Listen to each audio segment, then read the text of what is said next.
समस्त जन कल्याणे निरतं करुणामयं नमामि चिन्मयं देवं सद्गुरुं ब्रह्मविद्वरम् मनोजवं मारुततुल्यवेगं जितेन्द्रियं बुद्धिमतां वरिष्ठं वातात्मजं वानरयूथमुख्यं श्रीरामदूतं शरणं प्रपद्ये श्रीरामदूतं शरणं प्रपद्ये।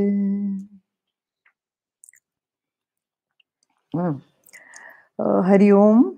पिछली बार हम लोगों ने विश्राम लिया था 100वें दोहे के ऊपर। तो भये बरन संकर कले भिन्न से तु सब लोग करहि पाप पावहि दुख भय रुज शोक वियोग सियापति राम जय जय राम मेरे प्रभु राम जय जय राम। ये हमने समाप्त किया था। अब हम दूसरे पे आते हैं 100 दोहा और द बी सेक्शन। श्रुति सम्मत हरि भक्ति पथ संजुत बिरति विवेक तेहिन चलहि नर मोह बस कल्पहि पंथ अनेक सियापति राम जय जय राम मेरे प्रभु राम जय जय राम। मीन्स वेद सम्मत। वेद सम्मत यानी according to the Vedas, according to the shrutis. उन उन उन पंथों के ऊपर लोग चलते नहीं हैं, न उनमें विरक्ति है न विवेक है। क्योंकि ये जो पंथ है ये विरक्ति और विवेक की बात करते हैं। तो विरक्ति विवेक तो कलयुग में किसी को अच्छी लगती नहीं, तो वो क्या करते हैं कि अपनी तरफ से पंथ निकालते हैं, काल्पनिक नए नए पंथ निकाल के उन पे चलने की कोशिश करते हैं। और आगे का वर्णन हम पढ़ते हैं। बहुधाम सवारहि धाम जति विषया हरि लीन न रहि बिरति तपसी धनवंत दरिद्र ग्रही कलि कौतुक तात न जात कही कुलवंती निकारहि नारी सती गृह आनहि चेरि निबेर गति सुत मानहि मातु पिता तब लो अबला नन दीख नहीं जब लो ससुरारी प्यारी लगी जब ते रिपुरूप कुटुंब भये तब ते नृप पाप परायन धर्म नहीं करि दंड विडम्ब प्रजानित ही धनवंत कुलीन मलिन अपि द्विज चिन्ह जनेऊ उघार तपी नहीं मान पुराण न वेद ही जो हरि सेवक संत सही कलेसो कपि वृंद उदार दुनी न सुनी गुण दूषक ब्रातन कोपि गुणी कले बार दुकाल परे बिनु अन्न दुखी सब लोग मरे सुन खगेश कलि कपट हठ दंभ द्वेष पाखंड मान मोह मारादि मद व्याप रहे ब्रह्मंड सियापति राम जय जय राम मेरे प्रभु राम जय जय राम। तामस धर्म करहि नर जप तप व्रत मखदान देव बरसहि धरनी बये न जामहि धान सियापति राम जय जय राम मेरे प्रभु राम जय जय राम। अब देखिए यहाँ से जो वर्णन शुरू है वो वर्णन आप सब समझेंगे कि आज ही कल का वर्णन है। बहुदाम सवार है धाम जति। जति मीन्स जो योगी हैं, हाँ, जो सन्यासी हैं, जो कि धर्म पथ पर चल रहे हैं, वो क्या करते हैं, बहुत बहुत पैसा लगा के अपने घरों को सजाते हैं। आपने देखा होगा 5 स्टार आश्रम्स, है ना। Ashram means simple place to stay, लेकिन क्या होता है कि खूब तरह-तरह के वहाँ कम्फर्ट्स और जितने और ज़्यादा कम्फर्ट लोग करना चाहते हैं, उतने लोग करते रहते हैं वहाँ पर। और विषया हरिलीन न रहे बिरति। अब पैसा क्योंकि बहुत आ जाता है ये इन लोगों के पास, तो क्या करते हैं कि वो विषय में पड़ जाते हैं। सेंसुअस प्लेजर्स, इंद्रियों के सुखों में वो पड़ जाते हैं। क्यों न उनकी विरति मीन्स विरक्ति, न उनकी कोई विरक्ति रह जाती है, क्योंकि बहुत ज्यादा जब अधिक पैसे आ जाते हैं, लक्ष्मी जी की बहुत कृपा हो जाती है, तो लोग फिर तरह-तरह से उसको वेस्ट करते हैं, अपने ऊपर खर्च करते हैं, घरों को सजाते हैं, वो सब करते हैं। तो वो ही योगी लोग करने लग गए, यति। तपसी धनवंत दरिद्र गृही। अब देखिए उल्टा, गृहस्थ लोगों को धनवंत होना चाहिए और तपसी लोगों को कम पैसे वाला होना चाहिए। कलयुग में उल्टा होता है, तपसी धनवंत दरिद्र गृही। सुना है ना आपने? कई सारे जो स्पिरिचुअल गुरुज बन के घूमते हैं पूरी दुनिया में, कितनी-कितनी मर्सिडीज आप पढ़ते हैं ना पेपर में, उनके पास इतनी मर्सिडीज थी, उनके पास इतने घर थे, उनके पास इतने। अरे भाई क्या है, आप तपस्वी हैं या क्या हैं? तो ये है तपसी धनवंत दरिद्र गृही, कलि कौतुक तात न जात कही। तो वो कहते हैं कि कलयुग की लीला कहते नहीं बनती। और क्या होता है, कुलवंत निकारहि नार सती।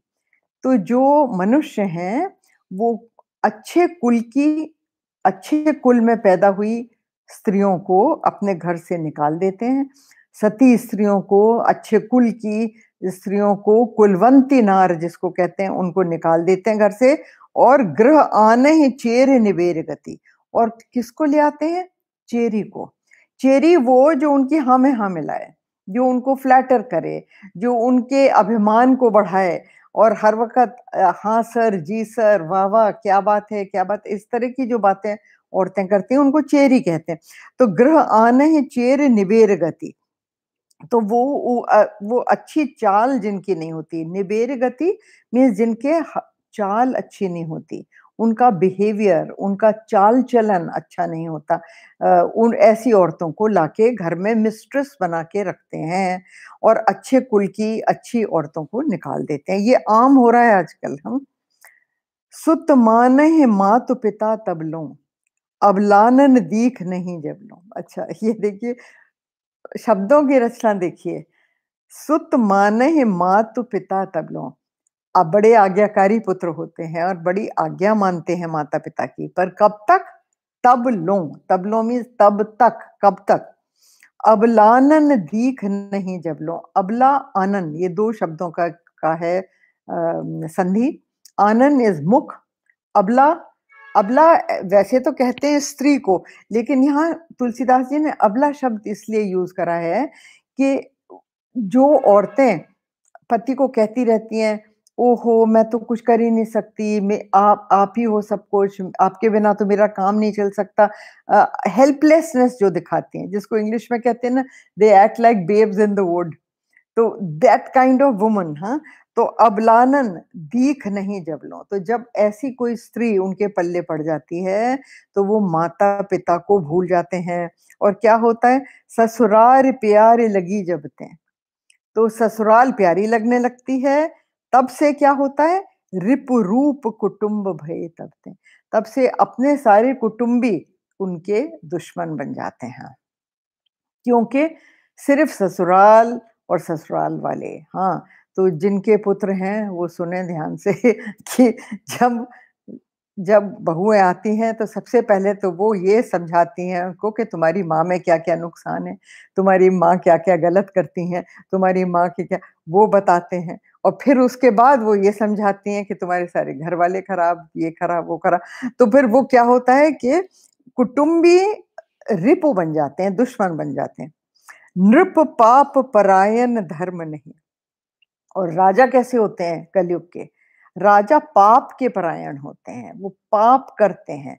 पाप यानी कि आप देखती हैं ना, गवर्नमेंट आती है, हाँ, और फिर स्कैम पे स्कैम, पैसे खाते हैं, दुनिया भर की क्राइम्स करते हैं, मर्डर्स करवाते हैं, this is what happens all over the world, it happens. सिर्फ ये नहीं है कि हिंदुस्तान में होता है, ऐसा मत सोचिए। सारी दुनिया में power corrupts, absolute power corrupts absolutely, है ना। तो ये वो है ससुराल प्यार, ये सॉरी नृप पाप परायण, धर्म नहीं, उनमें धार्मिक राजा बहुत कम होता है। हम लोग जो प्रेयर करते हैं ना, राजा धार्मिक विजयी भव, तो वो धार्मिक भी होना चाहिए और विजयी भी होना चाहिए। सो ये नृप पाप परायण धर्म नहीं, कर दंड विडंब प्रजानित ही, और प्रजा को वो बिना किसी कसूर के दंड देता रहता है, ऐसा राजा। धनवंत कुलीन धनवंत कुलीन मलिन अपी। और ये देखिए, जो धन वाले हैं वो कुलीन माने जाते हैं। आप लोगों की भाषा में भी आ जाता है ना, कोई बहुत अमीर है तो आप कहते हैं ये बहुत बड़े घर की बहू है। तो बड़ा घर क्या हो गया? जिसके पास पैसा है, वो परिभाषा हो जाती है कुलीन, अच्छे घर की, बड़े घर की, ऊंचा घर जिसको कहते हैं। तो धनवंत कुलीन मलिन अपी, और जो नीच जाति के भी हैं वो तो, लेकिन वो कुलीन माने जाते हैं। मलिन अपी द्विज चिन्ह जनेऊ। अच्छा, ब्राह्मणों में क्या गुण रह गया है? सिर्फ जनेऊ, उनकी पहचान सिर्फ जनेऊ रह गई है, क्योंकि बाकी के जो ब्राह्मणों के गुण हैं वो उनमें से एक भी नहीं। तो इसलिए कहते हैं कि जनेऊ केवल ब्राह्मणों का चिन्ह रह गया कि ये ब्राह्मण है। क्यों? क्योंकि जनेऊधारी। अच्छा, और क्या? उघार तपी, जो तपस्वी हैं उनमें तप तप बिल्कुल नहीं है। क्या उनका चिन्ह रह गया है? कि नंगे बदन घूमते हैं। आपने देखे हैं ना, कई सारे बाबा लोग गंगा के किनारे इधर उधर हरिद्वार, ऋषिकेश, उत्तरकाशी वगैरह नंगे घूमते हैं, क्योंकि कि हम तो तपस्वी हैं। पर तप की कोई चीज उनके अंदर नहीं है, सिर्फ ये ड्रेस है। It is a dress to cheat people, जिससे उनको मुफ्त की भिक्षा मिल जाए, उनको मुफ्त का दान मिल जाए, जिससे वो अपनी जीविका चला सकें।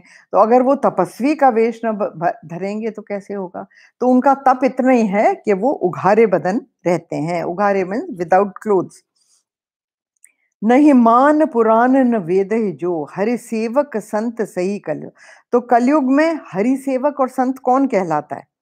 जो कि पुराण और वेदों को नहीं मानते, जो कि बिल्कुल पुराण और वेदों को नहीं मानते, वो संत कहलाते हैं और हरि के सेवक कहलाते हैं। कवि वृंद उदार दुनीन सुनी।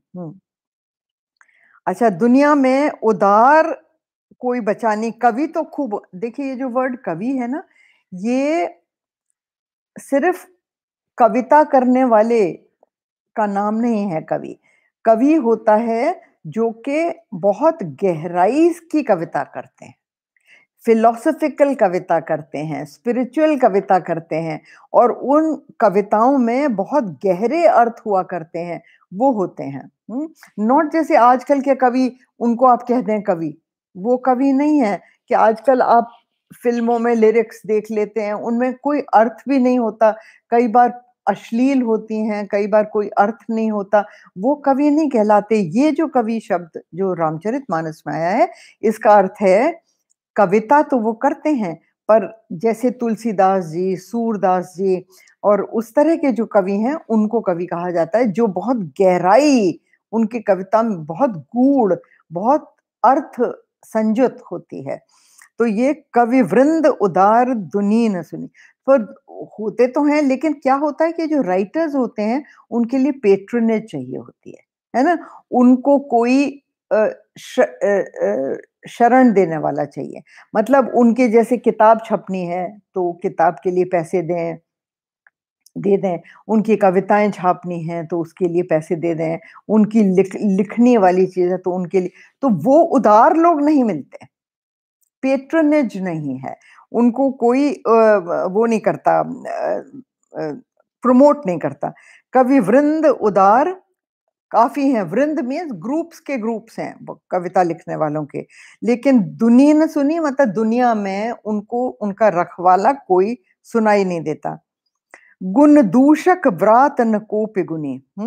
और गुण दोष लगाने वाले बहुत हैं। ये देखिए, गुण दूषक, गुण तो गुण है और दोष, गुण और दोष लगाने वाले, गुण में दोष लगाने वाले, यानी आप अच्छा भी काम करें तो उसमें भी क्रिटिसिज्म है। आजकल है कि नहीं, टीवी पे आप देखते हैं कि नहीं, कोई व्यक्ति अगर कोई अच्छा काम भी करता है, लोग उसमें कुछ ना कुछ दोष ढूंढ लेते हैं कि हम इसका, सब लोग तारीफ कर रहे हैं तो हम अगर बुराई करेंगे तो हमारा नाम आ जाएगा। Easy way to fame. कुछ भी उल्टा काम करो तो वो अखबारों में छपने लगता है, टीवी पे आने लगता है कि देखो इसने ये कितना गलत काम करा, है ना। तो आप फेमस हो जाते हैं, आप सेलिब्रिटी बन जाते हैं। तो वो वही है कि देखिए, गुण दूषक मतलब गुण में दोष निकालने वाले बहुत हैं। व्रात मीन्स बहुत, न कोपि गुणी। हाँ, पर और जो है कलयुग में अच्छा, गुण में दोष लगाने वाले गुणी कोई भी नहीं। हाँ, न को अपि गुणी। अपि मीन्स, हाँ, अपि गुणी मतलब गुणी नहीं है, गुणी तो बचे ही नहीं है, बहुत कम रह गए हैं। कल 12 बार दुकाल पे। अच्छा, बुरा समय आता है कलयुग में बार बार, दुर्भिक्ष पड़ता है। इसका मतलब अकाल, अकाल तो जानते हैं ना आप? हाँ, काल क्या कहते हैं उसको, फेमिन, फेमिन होता है। हाँ, और अकाल पड़ता है। तो कल बार और बार बार पड़ता है। दुकाल परे बिनु अन्न दुखी सब लोग मरे, और लोग बिना खाने के मरते हैं। अच्छा, मरे, अच्छा ये आ गया। सुन खगेश कलि कपट हठ, दंभ विद्वेष पाखंड। तो वो कहते हैं, हे पक्षी गरुड़ जी, पक्षी राज कहते हैं ना, खग एश, खग ईश मीन्स पक्षियों के राजा। तो हे गरुड़ जी सुनिए, देखिए काकभूषुंड जी बोल रहे हैं, वो वक्ता हैं और श्रोता हैं गरुड़ जी। तो वो ये कह रहे हैं कि हे गरुड़ जी सुनिए, कलि कपट, कली में क्या क्या है, कपट है, हठ है, हैं? दंभ है, द्वेष है और पाखंड है। ये तो साधारण शब्द है, इनका कोई अर्थ समझाने की जरूरत ही नहीं है। कपट है, हठ है। हठ मीन्स दुराग्रह। सही जरूरी नहीं है कि आप सही बात के लिए हठ कर रहे हैं, दुराग्रह कर रहे हैं। जस्ट क्योंकि हट करना है, रिवोल्ट करना है, अपोज करना है, इसलिए अपोज करते हैं। आप रोज देखते हैं पार्लियामेंट में।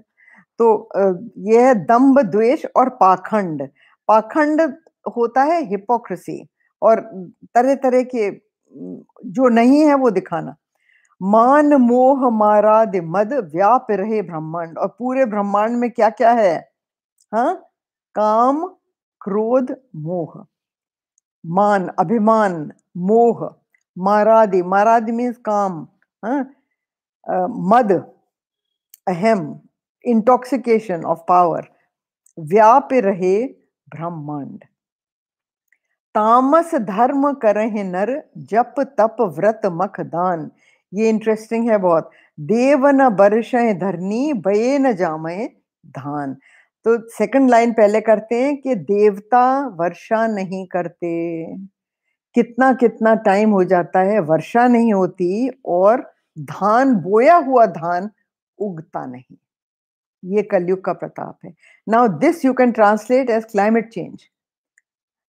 कलयुग में होता है या नहीं, कहीं बाढ़ आ रही है, कहीं वर्षा नहीं हो रही है, कहीं आग लग रही है, कहीं कुछ हो रहा है। ये वही कह रहे हैं कि जो नेचर है वो अपना कोर्स बदल देती है, नेचर अपनी दिशाएं बदल देती है। जो प्राकृतिक लॉज हैं, जो प्राकृतिक नियम हैं, वो अपनी दिशाएं बदल देते हैं कलयुग में। और ये तामस धर्म करहे नर, नर जो है ये जप तप व्रत मख और दान, ये 5 धर्म के चरण हैं। तो ये पांचों ये करते तो हैं, लेकिन तामस तरीके से करते हैं। अच्छा, तो अब तामस तरीका क्या हुआ, शास्त्रीय विधि से रहित, शास्त्र विधि से रहित अगर आप करते हैं तो वो तामस हो जाता है, मनमाना। कई लोग करते हैं ना, वो कहते हैं हम तो इसी तरह करेंगे, हमको तो इसी में श्रद्धा है, हमारे लिए तो ये ठीक है। अरे भाई करिए आप, फिर वो तामस हो जाता है।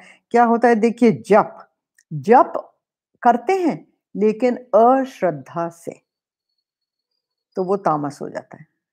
जब आप जप को, फल तो वो देगा लेकिन बहुत ज्यादा फल नहीं देगा जो कि जप दे सकता है अगर आप उसको श्रद्धा से करेंगे।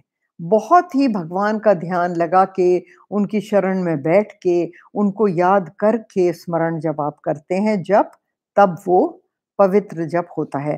तो ये तामस हो जाता है अश्रद्धा से। क्या हुआ?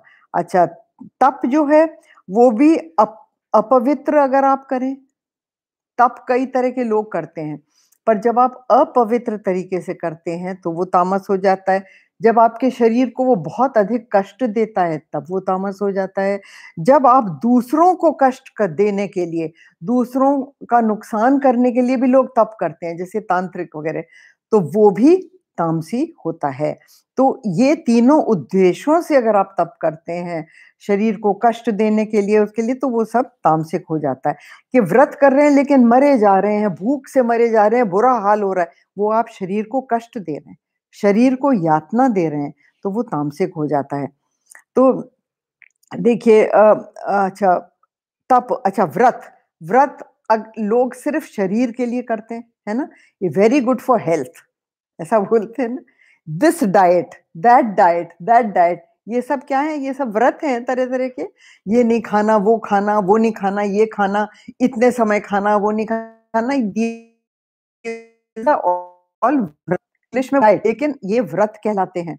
पर ये व्रत सारे के सारे अगर आप केवल शरीर के पालन के लिए और शरीर को मजबूत करने के लिए केवल उस उद्देश्य से करते हैं तो वो तामस हो जाते हैं। अच्छा, मक, मक इज दान, सॉरी, यज्ञ, हवन।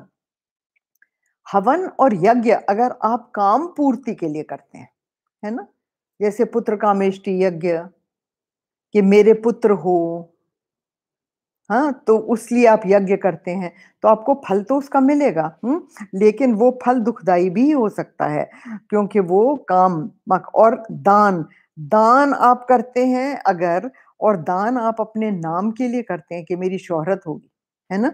आपने देखा है ना, बड़ी बड़ी कंपनी स्पॉन्सर करती हैं, और फिर स्पॉन्सर में क्या, खूब बड़े बड़े उनके नाम के बैनर्स लगने लगने चाहिए वहां पर।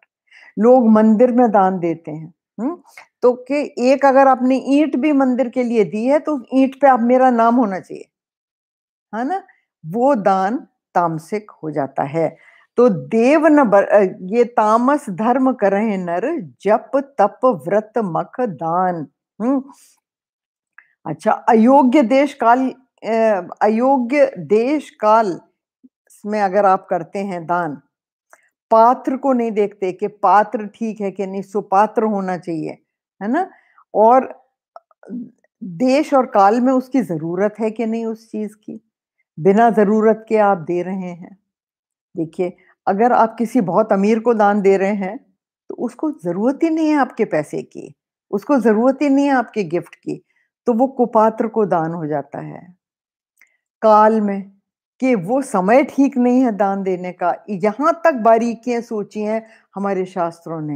हाँ, या आप अपमान सहित देते हैं, दे तो रहे हैं, फेंक के दिया आपने, उसको कुछ दुर्वचन कह के दिया आपने, लो ले जाओ, तो वो भी तामसिक दान हो जाता है। अच्छा, इसमें बहुत चीजें आती हैं, आगे भी हम देख सकते हैं, आगे पढ़ते हैं। अबला कच भूषण भूरि क्षुधा, धनहीन दुखी ममता बहुधा, सुख चाहहि मूढ़न धर्म रता, मति थोरि कठोरिन कोमलता, नर पीड़ित रोग न भोग कहीं, अभिमान विरोध अकार नहीं, लघु जीवन संबतु पंचदशा, कल्पांतन नास गुमान असा, कलिकाल बेहाल किए मनुजा, नहीं मानत को अनुजा तनुजा। नहीं तोष विचार न शीतलता, सब जाति कुजाति भये मगता, ईर्षा पुरुषाक्षर लोलुपता, भरी पूरी रही समता विगता। सब लोग वियोग विशोक हये, वर्णाश्रम धर्म आचार गए, दम दान दया नहीं जान पनी, जड़ता पर वंचनता तिगनि, तनु पोषक नारी नरास गरे, पर निंदक जे जग मोवगरे।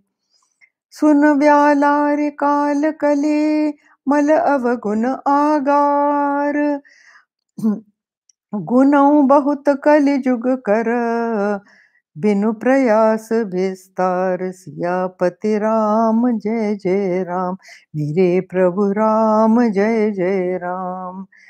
कृत जुग त्रेता द्वापर, पूजा मख अरु जोग, जोगति होई सो कलि, हरि नाम ते पावहि लोग। सियापति राम जय जय राम, मेरे प्रभु राम जय जय राम। और देखिए कलयुग का वर्णन, अबला कच भूषण भूरिशुदा, हाउ एप्ट दिस इज। जो स्त्रियां हैं उनके आभूषण सिर्फ बाल रह गए हैं, मतलब न आभूषण है न वस्त्र। बालों को वो सजाती रहती हैं, स्पाज और ब्यूटी सलून्स में जा जा के बाल बनवाती रहती हैं, क्योंकि वो ही आभूषण रह गए हैं। दरिद्र ग्रही वो कह ही चुके हैं। तो ज्यादातर लोगों के पास आभूषण खरीदने के पैसे ही नहीं है।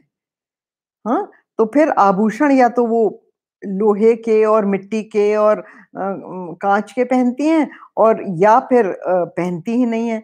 तो अबलाओं के सिर्फ बाल, कच मीन्स बाल, भूषण भूरिशुदा, तो वो सिर्फ सिर्फ बाल ही भूषण रह गए हैं। आप नोटिस करें कि कपड़े भी उतरते जा रहे हैं, भूषण आभूषण भी उतरते जा रहे हैं, केवल बाल ही बाल आगे को डाले रहती हैं, आगे पीछे बाल डाले रहते हैं। तो भूरिशुदा, और उनको भूख बहुत लगती है।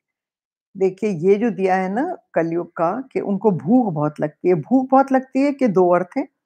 एक तो ये कि तरह तरह के खाना, विविध प्रकार का खाना खाने की उनकी इच्छाएं होती हैं। हमको ये खाना है, हमको वो खाना है, हमको वो खाना है। सिर्फ घर के खाने से कोई संतुष्ट नहीं है। हाँ, हर वक्त बाहर से खाना आता रहता है। आज हम चाइनीज खाएंगे, आज हम कॉन्टिनेंटल खाएंगे, आज हम फलाना खाएंगे, आज हम धिमका खाएंगे, थाई खाएंगे, कंबोडियन खाएंगे, इथोपियन खाएंगे, चाइनीज खाएंगे, ऑल दैट गोज ऑन। हाँ, आप वही खाते हुए पैदा हुए क्या? नहीं। लेकिन क्या है कि अब वही वही वही वही खाते हैं, उसको कहते हैं बहुत ज्यादा भूख लगती है उनको। दूसरी चीज इसका अर्थ ये है कि उनको विषयों के लिए भूख लगती है। मुझे ऐसे कपड़े चाहिए, मुझे ऐसा जेवर चाहिए, मुझे ये घर ठीक नहीं है, मुझे घर और चाहिए, मुझे बड़ा घर लो तो छोटा चाहिए, छोटा घर लो तो बड़ा चाहिए। उनको कभी दे आर नेवर सेटिस्फाइड। गाड़ी ऐसी चाहिए, वैसी चाहिए, जेवर ऐसा चाहिए, वैसा चाहिए, हर वक्त मांगती रहती हैं वो। धनहीन दुखी ममता बहुधा, और धनहीन होती हैं। हाँ, क्योंकि गृहस्थ होती हैं लेकिन उनके पास हमेशा, धनहीन के भी दो अर्थ होते हैं। एक तो ये कि धन है ही नहीं, दूसरा अर्थ ये कि धन है फिर भी तृष्णा इतनी ज्यादा है, वो भी इंसान धनहीन कहलाता है। हु इज नॉट सेटिस्फाइड, जिसको कंटेंटमेंट नहीं है, संतोष नहीं है, वो भी धनहीन है। और ममता बहुधा, पर चीजों पे उनको बहुत ज्यादा ममता है। मुझे ये चाहिए, वो चाहिए, वो चाहिए। सुख चाहे मूढ़ न धर्म रता, धर्म में उनकी रुचि नहीं है पर सुख चाहती हैं। मूढ़ मतलब बेवकूफ, मूढ़ मतलब जिनके दिमाग में मति थोरी, थोड़ा सा दिमाग है, और कठोर है और कोमलता नहीं है। देखिए ये बहुत बहुत बड़े गुण हैं स्त्रियों के, कोमलता, डेलिकेसी, मधुर वाणी। और यही चीजें औरतों में आजकल नहीं है। बड़ा कठोर बोलते हैं, बोलेंगी भी तो बड़ा कठोर। और कोमलता उनके, न शरीर में कोमलता है, न चाल में, न बोलचाल में, न हाल में कोमलता। नर पीड़ित, अच्छा आदमियों का क्या हाल है? नर पीड़ित रोग न भोग कहीं, उनको तरह तरह की बीमारियां होती हैं। आदमियों को, नरों को तरह तरह की बीमारियां होती हैं कलयुग में, न भोग कहीं, और भोग कहीं पे है ही नहीं। देखिए, जब शरीर में रोग होगा तो भोग अपने आप दूर चला जाता है। आप ये खा नहीं सकते, आप ये पी नहीं सकते, आप ऐसी लाइफ जी नहीं सकते, तो आपके जितने भोग हैं वो धीरे धीरे करके खत्म हो जाते हैं, क्योंकि आप रोगी हैं। तो नर पीड़ित रोग न भोग कहीं, अभिमान विरोध अकारण नहीं। और बिना कारण ही विरोध करते हैं, बिना कारण ही अभिमान, ईगो, एकदम लोग कहते हैं ना कि मेल ईगो क्या, कि नाक पे उनके अपना ईगो रहता है। जरा सा किसी ने कुछ कह दिया और भड़क गए कि उसने मेरी इंसल्ट कर दी, how dare he speak to me like this, उसने मेरे से ऐसे कैसे बोला, ऐसे कैसे किया मेरे साथ। हाँ, और विरोध अकारणीय, और दूसरों का विरोध करते हैं बिना कारण, क्योंकि जरा सा उनके अभिमान को ठेस लग गई। लघु जीवन, और जीवन तो थोड़ा सा है, लघु जीवन मतलब आपका लाइफ स्पैन सतयुग, द्वापर, त्रेता, इनके हिसाब से आपका जो लाइफ स्पैन है कलयुग में बहुत कम रह जाता है। तो लघु जीवन संबत पंचदशा, संबत 1 साल, पंचदशा 5 या 10 साल, 5-10 साल का तो जीवन है। कल्पांत न नास गुमानसा, पर उनको अहम ऐसा है कि जैसे हमारा कल्प के अंत तक नाश नहीं होने वाला। आप सोचिए, सब ऐसे जीते हैं, हम और आप भी ऐसे ही जी रहे हैं कि दूसरे लोग तो दिखते हैं आपको कि ये मर गया, वो मर गया, वो मर गया। ये नहीं समझ में आता कि हम तो हैं, we are the permanent unit, और हम सबका मरण देख रहे हैं, हम कहीं नहीं जाने वाले हैं। तो कल्पांत तक हमारा नाश नहीं होने वाला, ऐसा गुमान है, ऐसा अहम है। कलिकाल बेहाल किए मनुजा, और कलयुग ने पुरुषों को, मनुजा मतलब पुरुष, पुरुषों को बेहाल कर दिया। बेहाल मतलब बुरा हाल कर दिया। क्या हाल कर दिया है? नहीं मानत को अनुजा तनुजा, इतने कामी हो गए हैं कि उनको अनुजा और तनुजा मतलब बहन और बेटी का भी ख्याल उनको नहीं रहता। आप देखते हैं ना, कितने सारे बुरे कर्म गृहस्थ लोग अपने गृह की, घर की स्त्रियों के साथ ही हो रहा है। आप कितने अखबारों में पढ़ते हैं आजकल, हैं वो यही तुलसीदास जी लिख रहे हैं कि लोग अपनी बहन और बेटी तक को नहीं मानते। और ऐसा शास्त्रों में लिखा हुआ है कि छोटे भाई, मैंने वो बाली के ऊपर जब बोली थी मैं, शायद पता नहीं इस टॉक में बोले थे या नहीं, लेकिन बाली का वध राम जी ने किया था इसीलिए कि शास्त्रों में लिखा है कि जो अपने छोटे भाई की पत्नी, कन्या, बहन, और पुत्रवधू, इनको बुरी दृष्टि से देखता है, काम की दृष्टि से देखता है, उसका वध करना उचित है, और उसका वध करने में कोई पाप नहीं लगता। ऐसा शास्त्रों में लिखा हुआ है कि ये सारी की सारी जो हैं ये पुत्री समान हैं। ये जितनी भी मैंने आपको गिनाए, हाँ, ये पुत्री समान हैं, तो इनका वध करना। तो यहाँ पर ये देखिए, इस तरह के मनुष्य हो गए हैं कि अनुजा तनुजा का उनको वो नहीं है। नहीं तोष विचार न शीतलता, न तोष में संतोष, न तो उनमें संतोष है, न विचार, विचार डिस्क्रिमिनेशन, विवेक, उनमें विवेक भी नहीं है, और शीतलता भी नहीं है। दे आर नॉट काम, हर वक्त उचकते रहते हैं, हर वक्त इरिटेटेड रहते हैं, हर वक्त गुस्से में रहते हैं। ऐसे मनुष्य हो गए। सब जाति कुजाति भय मंगता, और क्या है जी, कि आप किसी भी जाति के हैं, आप फिर भी भीख मांगने में लग गए हैं। कुछ ना कुछ हमको चाहिए, हमको चाहिए, हमको चाहिए। हम्म, भीख मांगने में शर्म नहीं आती, दूसरों से फेवर्स लेने में शर्म नहीं आती। तो क्या होते, देखिए एक निर्धारित नियम है कि जब आप में पुरुषार्थ है खुद कमाने का, तो आपको हाथ आगे किसी के नहीं फैलाना चाहिए। मांगना नहीं चाहिए कभी भी। और क्षत्रिय जाति को तो मांगना बिल्कुल पाप लिखा हुआ है, तो क्षत्रिय जाति कभी नहीं मांग सकती। लेकिन यहाँ कह रहे हैं जाति कुजाति भय मंगता। कोई भी है, आप कुजाति हैं या जात वाले हैं, फिर भी आप तो मांग ही रहे हैं।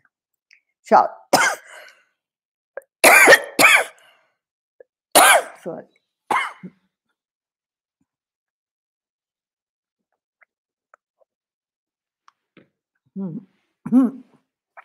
तो जिनको मांगना शोभा नहीं देता, वो भी मांग रहे हैं। ईर्षा पुरुषाक्षर लोलुपता। और पुरुष अक्षर, ये पुरुषाक्षर है। अक्षर, पुरुष, पुरुष मीन्स कठोर, कठोर भाषा बोलने वाले, दूसरों को चुभने वाली, कड़वे वचन बोलने बोलने वाले जो लोग हैं, ये ऐसे पुरुष हो गए। ईर्षा है उनमें, उसके पास ये है मेरे पास क्यों नहीं, उसके पास वो है मेरे पास क्यों नहीं, उसको ये मिल गया मुझे नहीं मिला, वो इतना ऊंचा पहुंच गया मैं तो नीचा ही हूं। तो उनको ईर्षा होती है, पुरुष वचन, कठोर वचन बोलते हैं। और लोलुपता, लालच से भरपूर है। लालच बहुत बहुत है उनमें, चीजें चाहिए। भरपूर रही समता बिगता। तो उनमें और समता चली गई है। सब लोग जो हैं वो कोई किसी को बराबर मानने में तैयार नहीं है। कोई ऊंचा है, कोई नीचा है। समता तो आप देख ही रहे हैं। कहीं तो मल्टी स्टोरेड अपार्टमेंट्स इतने लग्जूरियस बने हुए हैं, उन्हीं के साथ में झुग्गी झोपड़ियां लगी हुई हैं। तो ये समता नहीं है ना? किसी प्रकार की समता बची नहीं है। भरपूर रही समता बिगता। समता चली गई है, समता है ही नहीं। विगत, विगत मीन्स गॉन बाय। सब लोग वियोग विशोक हुए, और शोक से भरे पड़े हैं सब लोग। हाँ, किसी न किसी चीज का उनको वियोग है।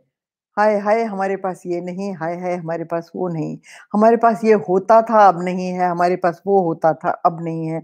ये सब बातें, तो सब लोग वियोग विशोक है। वर्णाश्रम धर्म आचार गए। आचरण नष्ट हो गया धर्म का, और वर्ण और आश्रम नष्ट हो गए। यानी क्या? वर्ण और आश्रमों का नष्ट होना मैं पहले भी बता चुकी हूँ, इसी संदर्भ में बताया है काफी डिटेल में, कि जो जिस लायक नहीं है वो काम कर रहा है ना? लाइक इंजीनियर्स डॉक्टर का काम करने लगे, डॉक्टर इंजीनियर्स बन जाएं, सोचिए क्या होगा, है ना?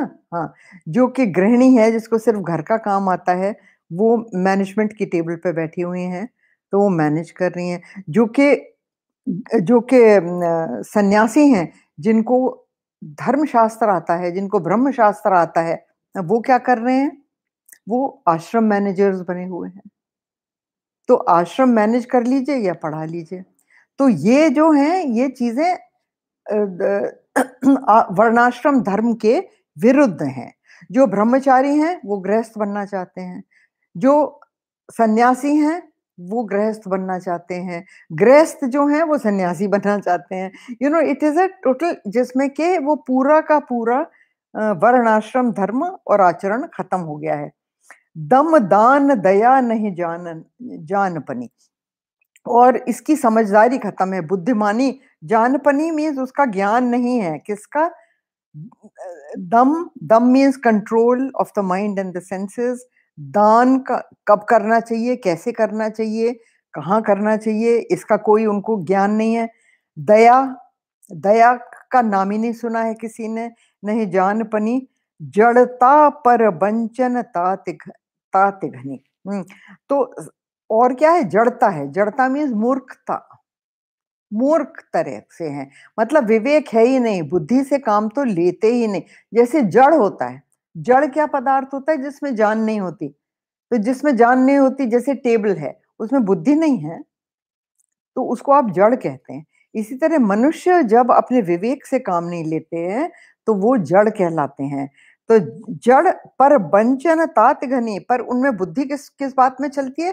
दूसरों को ठगने में, दूसरों की ठगाई करने में, दूसरों का हक मारने में, दूसरों की चीज को हड़प करने में उनकी बहुत तेज बुद्धि चलती है। और वैसे उनको कोई बुद्धि है नहीं। तनु पोषक नार नरा सगरे। हाँ, सिर्फ नारी और नर जितने भी हैं, सगरे मीन्स ऑल, वो क्या करते हैं? सिर्फ अपना तन पोषण करते हैं। शरीर को जो सुख अच्छा लगे उसके लिए ही मेहनत करते हैं और किसी चीज के लिए मेहनत नहीं करते। ये नहीं कि किसी और का हम भला करें, नहीं, अपने तन का कैसे भला होगा, बस उसी लिए। और इंद्रियों का दमन, दान, दया सब खत्म है। सिर्फ क्या है कि हाँ, अच्छा, तन पोषक नारी नरा सगरे, पर निंदक जे जग मुंह बगरे। अच्छा, सारे जगत में फैले हुए, बगरे मीन्स फैले हुए, सारे जगत में कौन फैले हुए? पर निंदक। मैं ऐसे लोगों को जानती हूं पर्सनली, जो कि 1 घंटा आपसे फोन पे बात करेंगे पर सिर्फ दूसरों की बुराई है, केवल दूसरों की बुराई है। तो मैं तो बहुत डरती हूँ, उनका फोन आता है तो लेती नहीं हूँ। कई बार बुरा भी लगता है मुझे कि दूसरा क्या सोचेगा, लेकिन कौन सुने बैठ के? दूसरों की बुराई है सारे टाइम, सारे वक्त। और जितनी देर वो फोन करते हैं उतनी देर वो दूसरों की केवल बुराइयां करते हैं। सोचिए आप। और ऐसे लोग खूब पराई निंदा करने वाले भरे पड़े हैं। और एक जगह रामचरितमानस में ही लिखा है, पर निंदा सम अघ जग नाही।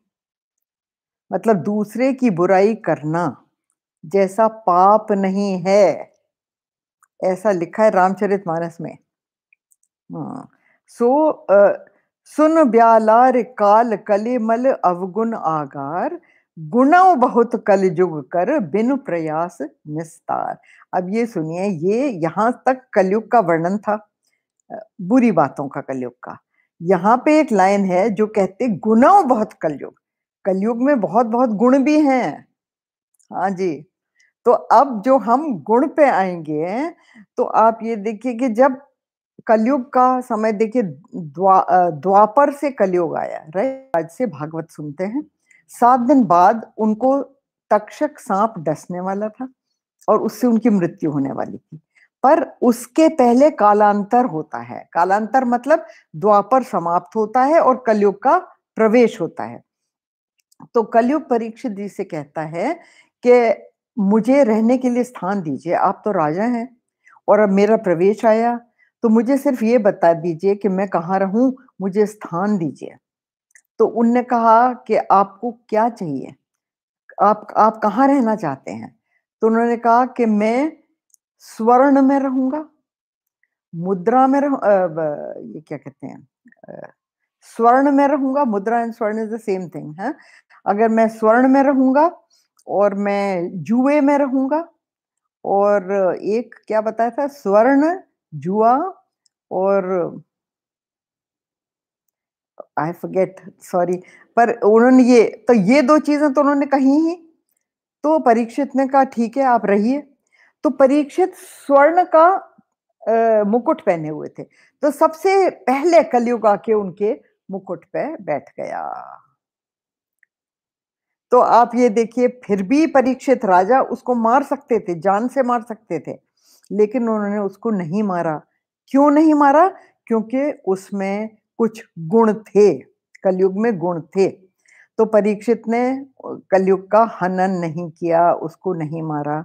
तो सुन ब्यालारे, ब्यालारे मीन्स कि हे गरुड़ जी, गरुड़ जो होता है वो सर्पों को खाता है। तो ब्यालारे मीन्स सर्पों का दुश्मन। ब्याल अरि, 2 शब्दों हैं मिले हुए, ब्याल अरि। ब्याल मीन्स सर्प, अरि मीन्स दुश्मन। तो सुनो ब्यालारे, ब्यालारे गरुड़ जी का नाम। काल कली मल अवगुण आगार, हालांकि कलयुग पाप और अवगुणों का घर है, बहुत पाप है इसमें।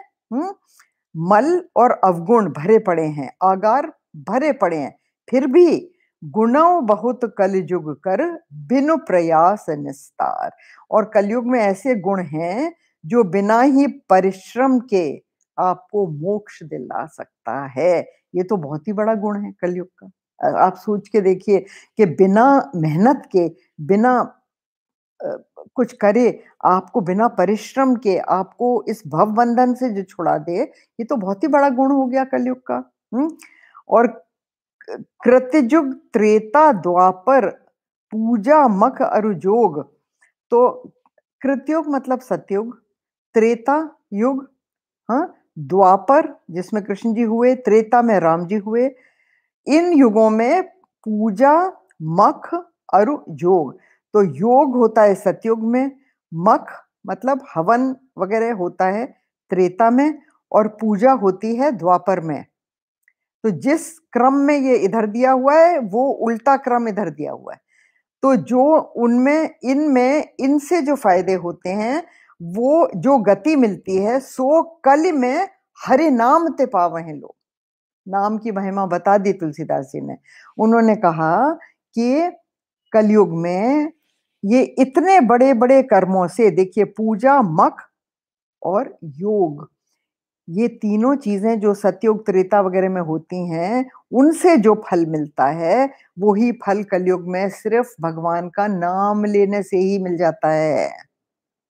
ठीक है, तो यहाँ पर हम विश्राम लेते हैं। इसके बाद कलयुग के जो फल हैं, जो कलयुग में अच्छी बातें हैं, उनको हम अगली बार देखेंगे। ॐ पूर्णमद पूर्णमिदं पूर्णात् पूर्णमुदच्यते पूर्णस्य पूर्णमादाय पूर्णमेवावशिष्यते। ॐ शान्ति शान्ति शान्तिः। हरि ओम श्री गुरुभ्यो नमः। हरि ओम।